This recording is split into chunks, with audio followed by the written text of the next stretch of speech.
ఈరోజు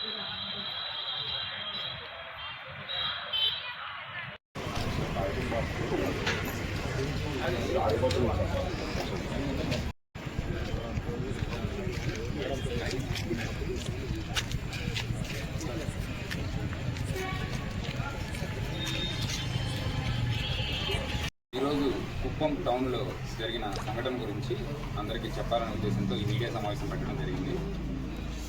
ఈరోజు ఒక పెళ్ళైన జంట, ఇద్దరు మేజర్సే. వాళ్ళు ఇద్దరు కూడా మన కుప్పం టౌన్లో BRD హాస్పిటల్ దగ్గర ఉన్నారన్న సమాచారంతో అమ్మాయి వాళ్ళ ఫాదర్, వీళ్ళంతా కూడా కొత్తపల్లి విలేజ్ గుడిపల్లి మండలం, అమ్మాయి వాళ్ళ ఫాదర్కి తెలిసి ఇన్ఫర్మేషన్ తెలిసి వాళ్ళు వెళ్ళి మ్యారేజ్ చేసుకొని వచ్చారని తెలిసి వాళ్ళతో మాట్లాడడానికని వచ్చి అమ్మాయిని పక్కకు పిలిచి తీసుకొని వెళ్దామని ట్రై చేశారు.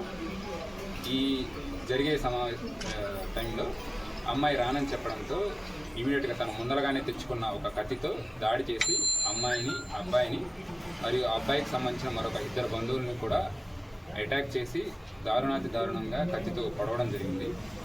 బట్ అదృష్టవశాత్తు ముగ్గురికి తీవ్ర గాయాలైన దగ్గరలోనే హాస్పిటల్కి అందరూ చేరవేయడం ద్వారా ఇమీడియట్గా సిబ్బంది అంతా కూడా అవైలబిలిటీ ఉండడంతో అందులో సీరియస్గా ఇంజూరీ అయిన వాళ్ళకి ఆపరేషన్ చేయడం జరిగింది.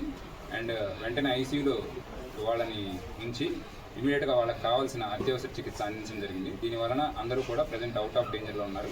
బట్ మరి కొంతకాలం వాళ్ళని అబ్జర్వేషన్లో ఉంచడం జరుగుతుంది. అలానే ఎవరైతే సరే ఈ ఫాదర్ ఉన్నారో వాళ్ళని పట్టుకోవడానికి టీమ్స్ మనం పంపించడం జరిగింది. ఇది కేవలం పెళ్ళి ఇష్టం లేకపోవడం వలన నెక్స్ట్ దాని గురించి తప్పితే మరి ఎటువంటి వేరే కారణాలు లేవు.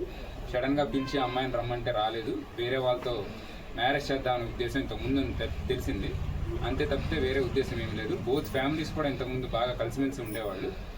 బట్ సడన్గా ఏమైంది అనేది తెలియలేదు. బట్ తండ్రి అయితే విచక్షణారహితంగా మొత్తం నలుగురి మీద దాడి చేశారు. ముగ్గురికి సీరియస్గా ఇంజూరీస్ అయినాయి.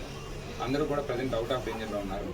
వాళ్ళ ఫాదర్ని పట్టుకోవడానికి మనం టీమ్స్ డిప్లాయ్ చేయడం జరిగింది. ఎవరికైనా సరే దీని గురించి ఎటువంటి సమాచారం ఉన్నా వెంటనే పోలీసులకి అప్పగించినట్లయితే మనము వాళ్ళని కస్టడీలోకి తీసుకోవడం జరుగుతుంది. మళ్ళీ ఫర్దర్ ఇన్సిడెంట్స్ ఏం జరగకుండా ఉండడానికి ప్రతి చోట కూడా పోలీసు డిప్లాయ్ చేయడం జరుగుతుంది. ఇప్పుడు కత్తి తీసుకొని రావడం ప్లాన్గానే వచ్చాయి.